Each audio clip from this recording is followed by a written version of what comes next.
Meu nome é Brenda Lima dos Santos Lopes, sou professora efetiva da Rede Municipal de Educação de Fortaleza e estou vinculada atualmente à Faculdade Metropolitana do Estado de São Paulo, uma vez que terminei pela mesma há pouco tempo a minha especialização em Semiótica e Análise do Discurso. E este trabalho, que publicamos no volume 2, o número 1 da revista Quixará, trata de uma análise semiótica das funções das personagens do conto Hansel e Gretel, compilado pelos irmãos Grimm.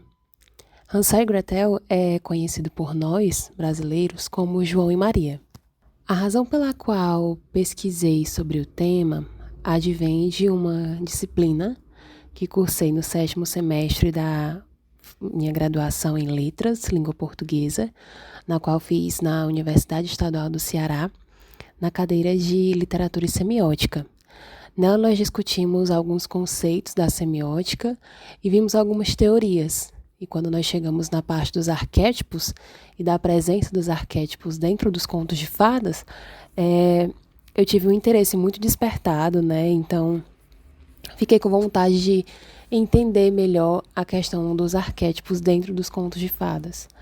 Principalmente voltando o olhar para um conto que não é considerado tão popular, digamos assim. Em comparação a Branca de Neve, a Chapeuzinho Vermelho, Cinderela, João e Maria geralmente eles ficam em segundo plano. Então, me interessei pela história original, por isso decidi fazer uma pesquisa mais aprofundada dentro deste conto. Basicamente, no artigo, eu apresento uma análise semiótica do Centenário, conto maravilhoso, que também, além de João e Maria, Hansel e Gretel, também é conhecido como Joãozinho e Margarida, que originalmente foi intitulado como Hansel e Gretel. Recolhido por Jacob Grimm e por seu irmão, de forma oral, não era escrito, eles registraram esse conto. Então, o que acontece é que nós fazemos sob a perspectiva da teoria de Vladimir Prop, principalmente vinculada à sua teoria publicada em 2001. O que eu começo no início é discutir as funções narrativas desse estudioso, e eu destaco como cada elemento da história se enquadra em categorias como antagonistas, heróis vítimas, doadores, e a jornada das personagens protagonistas em busca de sobrevivência e resolução de conflitos. É importante destacar também o papel da madrasta como um antagonista principal, que foi enfatizado por mim durante a pesquisa, enquanto que a bruxa, que geralmente é considerada essa antagonista principal, essa vilã, ela vai desempenhar um papel mais secundário, mas que não deixa de ser importante para a trama, uma vez que ambos, tanto a bruxa quanto a madrasta e seus papéis, vão ser desencadeadores principais e cruciais para os principais eventos da trama. Além disso, também há uma reflexão sobre o papel do pai como uma figura paterna ausente, mesmo que estando presente e sendo responsável pela criação dos irmãos, cuja culpa é minimizada em favor da madrasta, ou seja, o pai, que era o responsável legal por João e Maria, ou Joãozinho e Margarida, deveria sim ter a responsabilidade de cuidar das crianças, de prover alimentação, de prover segurança, saúde, educação. Mas ele abandona as crianças. Claro que o conto deixa bem explícito que essa ideia não partiu dele, essa ideia veio da madrasta. E aí nós temos aqui a madrasta como uma figura de realmente a principal vilã que queria que as crianças morressem, que fossem comidas pelos lobos, né? Não como uma pessoa que estava convivendo em uma casa com um homem que tinha responsabilidades e que não conseguiu suprir as necessidades de todos que estavam ali dentro daquela casa, né? Então, a culpa é retirada dele, colocada na madrasta, mesmo tendo sido ele, o próprio pai, que abandonou as crianças na floresta, né? Ali à própria sorte. E assim eu realizo durante essa análise semiótica alguns questionamentos sobre as dinâmicas familiares e sociais, uma vez que aquela família, estavam inseridos dentro de uma sociedade, então era de conhecimento das outras pessoas, das outras famílias, a situação que se passava ali dentro, daquele núcleo. E além disso, a questão dessas figuras representadas socialmente, né, como pai, madrasta, filhos, no qual, mesmo não tendo uma responsabilidade legal, mesmo não sendo mãe, mesmo as crianças tendo um pai ainda vivo ali presente, a responsabilidade da criação e do cuidado foi imposto na madrasta. Então, se ela deu a ideia e se ele executou, se ele não lutou pelos próprios filhos, a culpa não é dele, né? Porque ele é um pobre senhor coitado que apenas seguiu as ordens da madrasta, ou como alguns reconhecem como a megera, né? De onde veio esse adjetivo.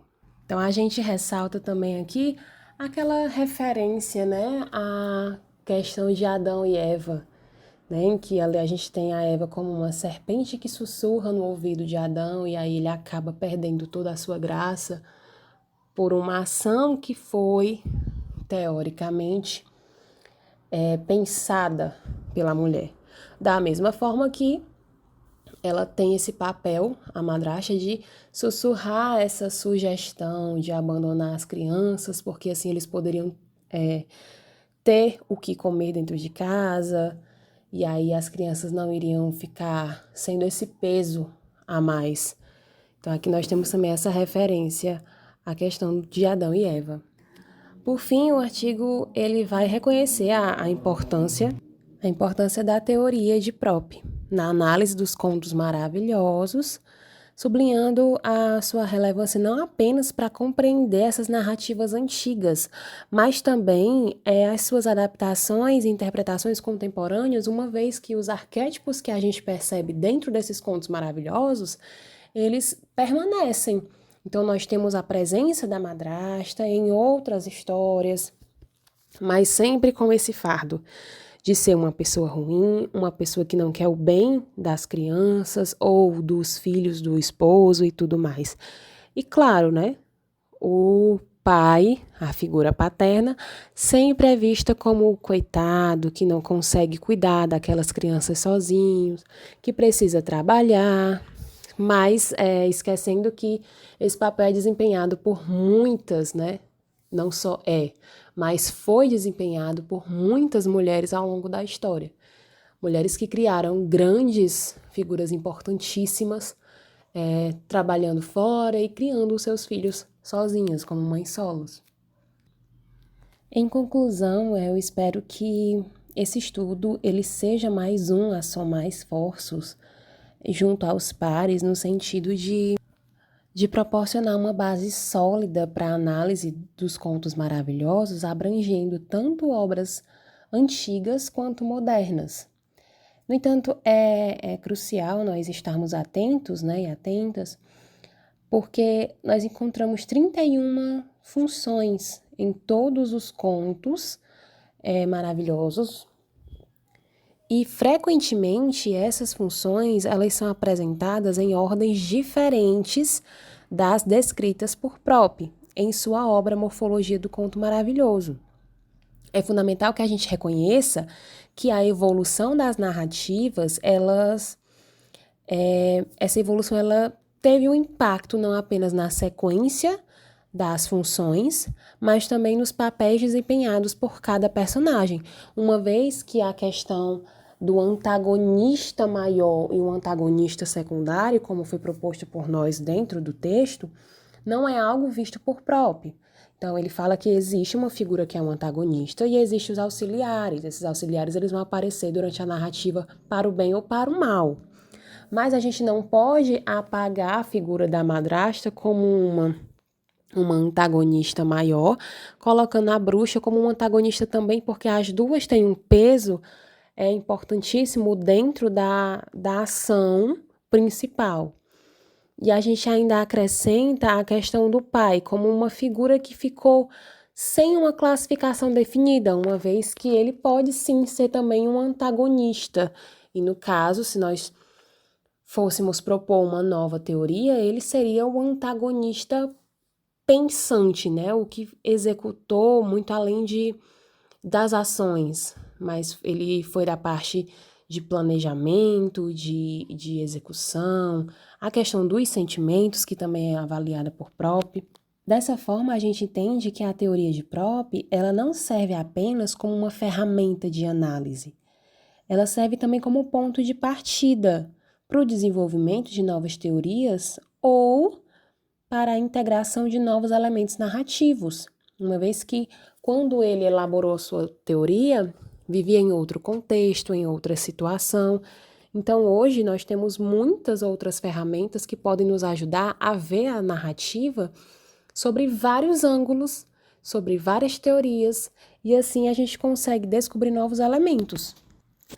Já que as discussões contemporâneas e os cenários atuais, eles muitas vezes vão demandar uma análise bem mais complexa dos papéis das personagens, como a questão do amor paterno e a atribuição de culpa exclusiva à madrasta, ou seja, deixando o pai como uma figura inocente, como uma vítima das circunstâncias. Essas reflexões, elas nos levam a questionar a necessidade de modelos que são mais precisos para descrever as personagens em contextos similares. Apesar dessas considerações, a gente não pode negar a importância de Propp para a semiótica, principalmente na parte dos estudos das narrativas.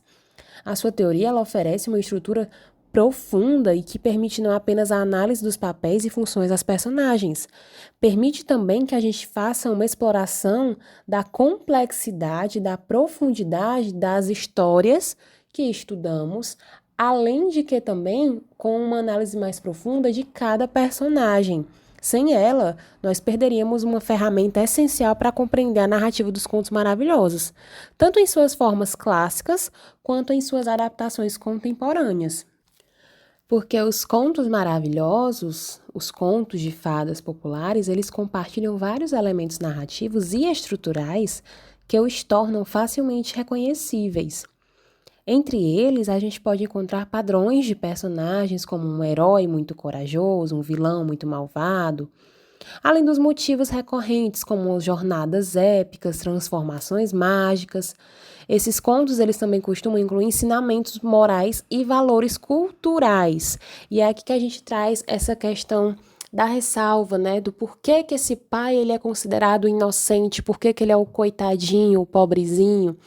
E uma mulher que não era mãe daquelas crianças, que apenas vivia ali naquela casa e que falou que estava com fome, já que o contexto daquela história é da grande fome que a Rússia vivia.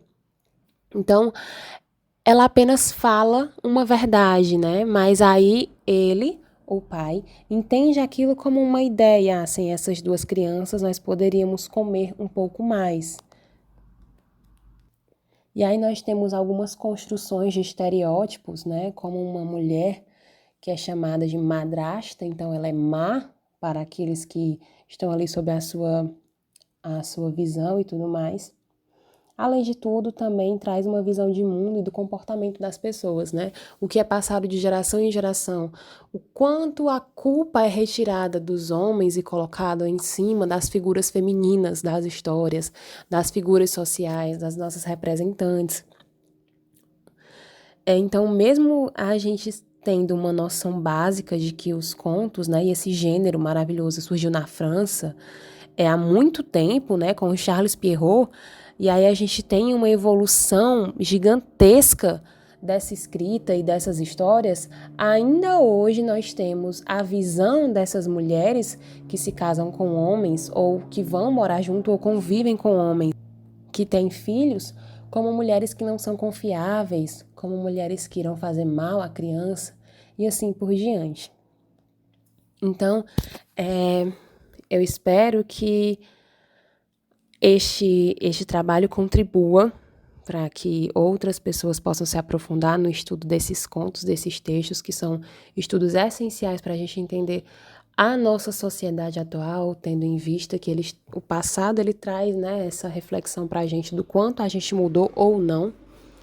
E também não poderia deixar de agradecer a todos que colaboraram para que este artigo fosse compartilhado dessa forma, né, através de um podcast.